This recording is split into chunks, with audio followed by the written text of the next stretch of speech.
नमस्कार, स्वागत है आपका जी बिहार झारखंड में। मैं हूं आपके साथ अहाना पुंज। वक्त हो गया है देश और दुनिया की 100 अहम खबरों का। बिहार में जारी कोरोना की दूसरी लहर। पिछले 24 घंटे में मिले 12,948 नए मामले। राजधानी पटना में रिकॉर्ड 2498 नए संक्रमित, 76 की मौत। 1,08,000 से ज्यादा सैंपल्स की हुई जांच। पटना में ईओयू की छापेमारी में मिली बड़ी कामयाबी। रेमडेसिविर इंजेक्शन की कालाबाजारी का हुआ खुलासा। हिरासत में लिए गए 3 युवकों को किया गिरफ्तार और वहीं उन्होंने ये स्वीकार किया कि 1,20,000 रेमडेसिविर इंजेक्शन का किया जा रहा था डील। बिहार में आज से शुरू 18 से 44 साल के वैक्सीनेशन लोगों का। वहीं बिहार को मिली 3.5 lakh vaccine. Online slot booking के आधार पर होगा वैक्सीनेशन। मोतिहारी में 18 से 44 साल की आयु वर्ग के लोगों के वैक्सीनेशन की तैयारी। पहले से करवाना होगा रजिस्ट्रेशन। बिहार में बीजेपी सांसद के घर बेकार खड़ी एम्बुलेंस पर विवाद। पप्पू यादव ने राजीव प्रताप रूडी के घर जाकर दिखाई एम्बुलेंस। रूडी की सफाई, ड्राइवर के अभाव में नहीं हो पा रहा संचालन। भागलपुर के कांग्रेस के विधायक अजीत शर्मा ने एम्बुलेंस बरामदगी की पर जताई नाराजगी जाहिर की। वहीं बीजेपी सांसद समेत तमाम दोषी पदाधिकारी पर 302 के मुकदमा दर्ज कराने की मांग। बिहार में वैक्सीनेशन की सुस्ती पर सियासी पारा हाई। सूबे में कोरोना वैक्सीन की पर्याप्त आपूर्ति नहीं होने का आरोप। पंजीकरण के बाद भी लोगों का नहीं हो रहा है वैक्सीनेशन। सासाराम में पुलिस और सब्जी विक्रेताओं के बीच झड़प। सब्जी विक्रेताओं ने पुलिस पर की जमकर पत्थरबाजी। घटना में 2 पुलिसकर्मी घायल। पुलिस ने उपद्रवियों को किया गिरफ्तार। पटना पुलिस ने निकाला नायाब तरीका। बेवजह सड़क पर घूमने वालों को एक दूसरे से लगवाया थप्पड़। एक दूसरे का कान पकड़कर करवाया उठक बैठक। कटिहार में इंसानियत हुई शर्मसार। कोरोना संक्रमित मरीज के शव को नदी में फेंका। शव फेंककर एम्बुलेंस कर्मचारी फरार। पूरी घटना का वीडियो वायरल। प्रशासन मामले की जांच में जुटा। कोरोना के बढ़ते संक्रमण के बीच बिहटा ईएसआईसी कोविड अस्पताल को किया गया सेना के हवाले। सेना के 80 सदस्य चिकित्सा दल पहुंचा ईएसआईसी अस्पताल। कटिहार के सदर अस्पताल में 2 नर्स बनी मिसाल। प्रेग्नेंट होने के बावजूद सोनी और सुलेखा नाम की ये नर्सें अपने कर्तव्य पर अडिग। लखीसराय जिला प्रशासन में अब निजी अस्पतालों को भी कोरोना मरीजों के इलाज के लिए दी इजाजत। सांसद राजीव रंजन सिंह ने की पहल पर यह इजाजत दी। बिहार में पंचायती राज विभाग ने की पहल। सभी जिला, अनुमंडल और प्रखंड स्तर के अस्पतालों में अतिरिक्त बेड, ऑक्सीजन और ऑक्सीजन कंसेंट्रेटर्स का इंतजाम करेगा। पश्चिमी चंपारण में कोरोना का कहर जारी। 16,600 लोग कोरोना से संक्रमित हो चुके हैं। वहीं जिले में एक्टिव केस की संख्या 4,715। बेगूसराय में 6 सरकारी समेत कुल 27 अस्पतालों में कोरोना मरीजों के इलाज की व्यवस्था। फिलहाल 1 ऑक्सीजन उत्पादन प्लांट और 1 रिफिलिंग प्लांट चालू। मुजफ्फरपुर में एक निजी अस्पताल के खिलाफ सीएस ने एफआईआर दर्ज करने का आदेश दिया। रेमडेसिविर सुई को लेकर हुआ मामला और इस पर एफआईआर दर्ज कराने का आदेश। लॉकडाउन का असर दरभंगा जिले में देखने को मिला। वहीं शहर की ज्यादा दुकानें बंद। वहीं दूसरी तरफ जिला प्रशासन बिल्कुल मुस्तैद। भारत नेपाल का सीमावर्ती शहर जोगबनी में प्रशासन मुस्तैद। एसडीओ और एसडीपीओ की अगुवाई में पुलिस ने शहर में किया गश्त और वहीं बाद वे अंतर्राष्ट्रीय सीमा तक पहुंचे। बिहार विधान पार्षद अशोक अग्रवाल ने महामारी में कटिहार के लोगों की मुश्किलें कम करने के लिए कई सेवाएं शुरू की। उन्होंने मरीजों को एम्बुलेंस से लेकर ऑक्सीजन तक जरूरी सामान पहुंचाए। सहरसा में आपदा प्रबंधन विभाग की तरफ से सामुदायिक किचन की शुरुआत की गई। इस किचन के जरिए जरूरतमंद लोगों के लिए एक दिन में और वहीं रात में 2 टाइम का खाना मुहैया कराया जा रहा है। मुंगेर में कंटेनमेंट जोन में निकली बारात। रास्ता देने के लिए गांव में लगे बांस बल्ली को हटाकर निकले बाराती। औरंगाबाद के रफीगंज में एक दवा दुकान समेत 3 दुकानों को किया गया सील। कोरोना गाइडलाइंस का उल्लंघन करने के आरोप में की गई कार्रवाई। मुजफ्फरपुर में सब्जी मंडी बाजार में दुकानदारों और आमजनों की काफी भीड़ देखी गई। कोरोना गाइडलाइंस के सारे नियमों की धज्जियां उड़ी। कैमूर जिले में लॉकडाउन की धज्जियां उड़ाते दिखाई दिए। बैंकों के बाहर पैसे निकालने के लिए लोगों का हुजूम। गया जिले में कोरोना संक्रमण में कमी को देखने को मिली। वहीं जिला प्रशासन की जागरूकता और प्रचार प्रसार से पिछले 2 दिनों में लगातार संक्रमण की गति में गिरावट देखने को मिली। औरंगाबाद में लॉकडाउन के दौरान किसी को भूखा नहीं रहना पड़े, इसी के लिए जिला प्रशासन ने हर एक प्रखंड में सामुदायिक रसोई की व्यवस्था की। मुंगेर में कोरोना संक्रमण को लेकर लगाए गए लॉकडाउन के चौथे दिन बाजार पूरी तरह बंद रहे। पुलिसकर्मियों की सख्ती के कारण यहां लोग बाहर नहीं दिखे। औरंगाबाद के दाऊदनगर में कोरोना गाइडलाइंस का उल्लंघन देखा गया। कपड़े की दुकानों को किया गया सील। दरअसल पुलिस को खबर मिली थी कि बंद शटर के अंदर दर्जन भर से ज्यादा ग्राहक मौजूद हैं। लॉकडाउन को लेकर मधुबनी जिला प्रशासन सख्त। रहीका थाना के NH 105 पर लॉकडाउन के दौरान बेवजह घूम रहे बाइक सवार युवकों को उठक बैठक कराया। बेगूसराय में बलिया थाने की पुलिस ने एक मेडिकल स्टोर में की छापेमारी। भारी मात्रा में प्रतिबंधित कफ सिरप बरामद किया। मुजफ्फर जिले के सदर अस्पताल में 30 बेड का dedicated Covid health care centre बनाया गया। मुजफ्फरपुर में अब कालाबाजारी पर कसेगी नकेल। डीएम ने किया दावा, ढल का गठन। राजधानी रांची में कोरोना जांच में ढील। कई सेंटरों पर दोपहर 12 बजे तक लटके मिले ताले। झारखंड में कोरोना का कहर जारी। 24 घंटे में मिले 6000 मामले, 136 लोगों की मौत। राजधानी रांची में मिले 970 लोग संक्रमित। वहीं राज्य में अब कुल संख्या 61,000 से ज्यादा पॉजिटिव मामले। पाकुड़ जिले में बंधन स्वास्थ्य संस्था के सदस्य की पहल। एरिया टीम लीडर शानी खातून ने माइकिंग के जरिए लोगों को पालन करने के निर्देश दिए। हजारीबाग सदर विधायक मनीष जायसवाल और श्रीनिवास हॉस्पिटल में इंडियन रेड क्रॉस सोसाइटी की ओर से फ्री एंटीबॉडी टेस्टिंग कैंप का आयोजन किया गया।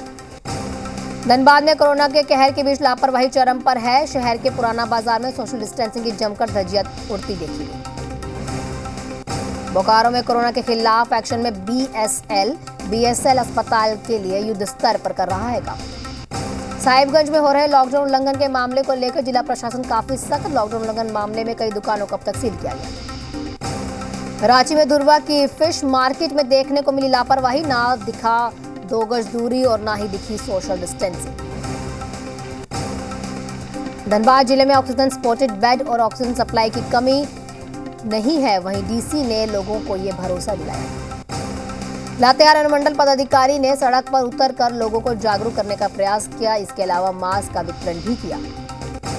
सिमडेगा में कोरोना की बढ़ती रफ्तार को देखते हुए जिला प्रशासन ने कमर कसी। जिले के विभिन्न प्रखंडों में खराब पड़ी एम्बुलेंस को मुख्यालय लाया गया। पाकुड़ जिले के महेशपुर प्रखंड में डीसी और एसपी मनीलाल मंडल ने क्वारंटीन सेंटर्स का निरीक्षण किया। इस दौरान डीडीसी, बीडीओ, सीओ समेत कई पदाधिकारी मौजूद रहे। गढ़वा जिले के श्री बंशीधर नगर अनुमंडलीय अस्पताल में ऑक्सीजन मुहैया नहीं होने से 32 साल के युवक की मौत हो गई। 2 घंटे तक तड़पता रहा था युवक। दूर दराज के स्वास्थ्य केंद्रों पर ड्रोन फ्लाइट से शुरू हो सकती है वैक्सीन की डिलीवरी। तेलंगाना सरकार इस महीने के अंत तक ट्रायल को देगी मंजूरी। कोरोना की दवा बनाने में भारत को मिली दूसरी कामयाबी। भारत बायोटेक के बाद DRDO ने बनाई एंटी कोविड दवा। DGCI ने दी DRDO के कोविड ड्रग को इमरजेंसी यूज करने की मंजूरी। इस दवा से कोरोना मरीज जल्द हो सकते हैं ठीक। कोरोना काल में भारत की लगातार मदद कर रहा है कनाडा। मेडिकल उपकरण और अन्य सामान लेकर दिल्ली के IG एयरपोर्ट पर उतरा विमान। ऑक्सीजन की किल्लत को दूर करने के लिए जर्मनी से भारत पहुंचा oxygen plant. 4 lakh litre oxygen उत्पादन करने की क्षमता। जर्मनी से आए ऑक्सीजन प्लांट को सरदार वल्लभ भाई कोविड सेंटर में लगाया गया। इस कोविड सेंटर को DRDO ने बनाया है। कनाडा, जर्मनी, साथ जापान से भी पहुंची भारत को मदद। 100 ऑक्सीजन कंसेंट्रेटर्स लेकर जापान से दिल्ली पहुंचा विमान। कोरोना महासंकट के बीच थाईलैंड ने बढ़ाया मदद का हाथ। कोविड मरीजों के लिए थाईलैंड सरकार ने भेजे 200 ऑक्सीजन सिलेंडर और 10 ऑक्सीजन कंसेंट्रेटर्स। थाईलैंड में रह रहे भारतीय समुदाय के लोग भी आगे आए मदद के लिए। कोरोना मरीजों के लिए 100 ऑक्सीजन सिलेंडर्स और 60 ऑक्सीजन कंसेंट्रेटर्स भेजे। कोरोना से निपटने के लिए हांगकांग से भारत पहुंचे 1800 ऑक्सीजन कंसेंट्रेटर्स। कोरोना मरीजों के इलाज के लिए और ऑक्सीजन की किल्लत दूर करने में मिलेगी मदद। यूरोपियन यूनियन के नेताओं के साथ पीएम मोदी ने की बैठक। कोरोना से निपटने और द्विपक्षीय संबंधों जैसे कई मुद्दों पर हुई चर्चा। भारत और यूरोपीय संघ शिखर बैठक में EU ने दूसरे देशों को वैक्सीन देने के लिए भारत ही की तारीफ। कोरोना मरीजों की भर्ती के नियमों में स्वास्थ्य मंत्रालय ने किया बड़ा बदलाव। एडमिशन के लिए रिपोर्ट पॉजिटिव होना जरूरी नहीं, लक्षण होने पर भी अस्पताल को भर्ती करना होगा। ऑक्सीजन संकट से निपटने के लिए सुप्रीम कोर्ट ने नेशनल टास्क फोर्स का किया गठन। 12 सदस्यीय टास्क फोर्स में देश के नामी डॉक्टर शामिल हैं। दिल्ली में ऑक्सीजन का हिसाब किताब रखेगी ऑडिट टीम। दिल्ली को रोजाना 700 मीट्रिक टन ऑक्सीजन की सप्लाई अनिवार्य। सुप्रीम कोर्ट ने अगले आदेश तक केंद्र को 700 मीट्रिक टन ऑक्सीजन सप्लाई सुनिश्चित करने को कहा। ऑक्सीजन एक्सप्रेस से अब तक करीब 3400 मीट्रिक टन ऑक्सीजन की ढुलाई। महाराष्ट्र, एमपी, हरियाणा, दिल्ली, राजस्थान, तेलंगाना, यूपी पहुंची ट्रेन। नेशनल हाईवे के टोल पार्क नाकों पर ऑक्सीजन टैंकर्स की आवाजाही हुई। टोल फ्री ऑक्सीजन की सप्लाई में तेजी लाने के लिए सरकार का बड़ा फैसला। फरीदाबाद में दिखा कोरोना का खौफ। हमेशा गुलजार रहने वाली सब्जी मंडी पर पसरा सन्नाटा। कोरोना के डर से लोग घरों में कैद। दिल्ली में ऑक्सीजन घोटाले का इंटरनेशनल कनेक्शन सामने आया। चीन और लंदन तक फैले थे रैकेट के तार। नवनीत के बेटे को नामी क्रिकेटर देखा था कोच। सूत्रों के मुताबिक ऑक्सीजन कंसेंट्रेटर स्कैम का आरोपी नवनीत 15 दिनों से खान मार्केट नहीं आया था। फोन पर ही कॉन्सेंट्रेटर्स की करता रहा हेराफेरी। दिल्ली में सांसों पर संकट के बीच बीजेपी का केजरीवाल सरकार पर बड़ा आरोप। ऑक्सीजन सिलेंडर की कालाबाजारी करने का आरोप लगाया। बीजेपी ने सीएम केजरीवाल समेत मंत्रियों के घरों में तलाशी की मांग की। बीजेपी नेता कपिल मिश्रा ने दिल्ली में लोगों की मौत को साजिश बताया। बीजेपी ने केजरीवाल के मंत्री इमरान हुसैन की गिरफ्तारी की मांग की। इमरान हुसैन पर ऑक्सीजन सिलेंडर की जमाखोरी का आरोप लगाया। ऑक्सीजन कंसेंट्रेटर स्कैम मामले में दिल्ली पुलिस की क्राइम ब्रांच करेगी जांच। दिल्ली में अलग अलग जगहों पर छापे। 500 कंसेंट्रेटर्स बरामद। कोरोना संकट के बीच दिल्ली सरकार ने केंद्र से उचित मात्रा में मांगी वैक्सीन। सीएम केजरीवाल बोले, वैक्सीन मिले तो 3 महीने में दिल्ली वालों का वैक्सीनेशन कर देंगे। कोरोना के हालात पर पीएम मोदी ने कई राज्यों के मुख्यमंत्रियों से की बात। कोरोना संक्रमण और वैक्सीनेशन की ली जानकारी। हर संभव मदद का दिया भरोसा।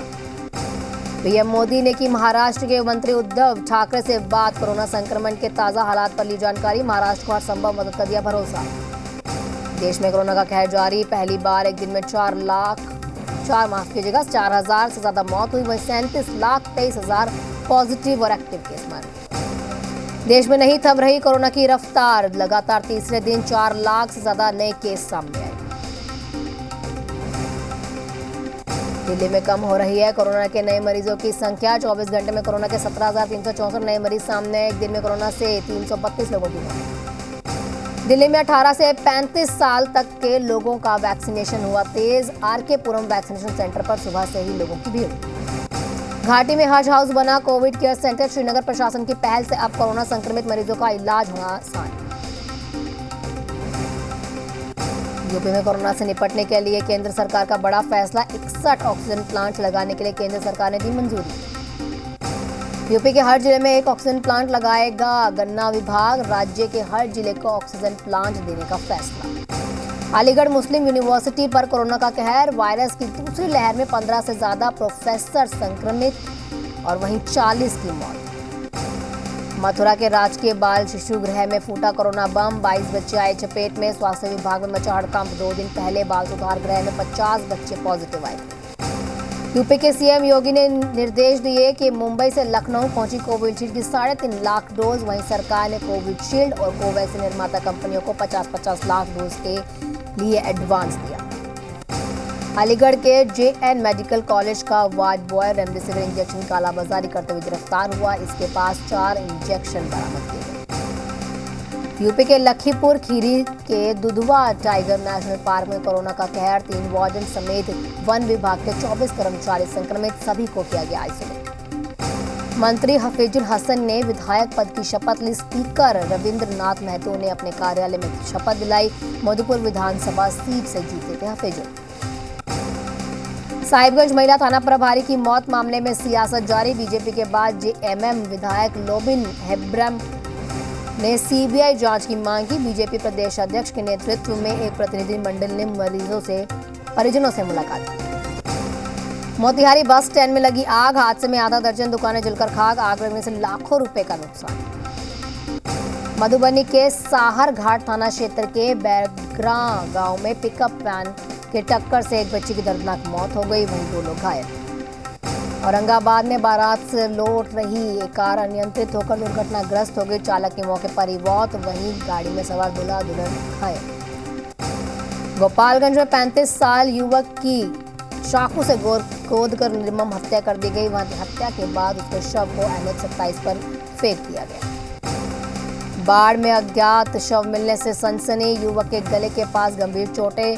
फिलहाल शव को कब्जे में लेकर पुलिस कार्रवाई कर रही है। अररिया नगर थाना पुलिस ने गुप्त सूचना के आधार पर 8 लड़कों को 16 ग्राम स्मैक के साथ किया गिरफ्तार। वहीं अपराधियों के पास 2 बाइक, 3 मोबाइल, डिजिटल तराजू भी बरामद। मधेपुरा जिले के ग्वालपाड़ा थाना क्षेत्र के शंभू सिंह के घर लूट की घटना सामने आई। नालंदा में उत्पाद विभाग की टीम ने पिकअप वैन से भारी मात्रा में विदेशी शराब बरामद की। संचालक को किया गिरफ्तार। बोकारो में हत्या मामले में 3 लोग गिरफ्तार। 14 अप्रैल को रेलवे ट्रैक पर मिला था CCL कर्मी का शव। हजारीबाग जिले में गाय को बचाने के चक्कर में पलटी स्कॉर्पियो। हादसे में 5 लोग मामूली रूप से घायल। धनबाद में साइबर ठगबाजी के चक्कर में फंसा युवक। शक होते ही मामला करवाया दर्ज।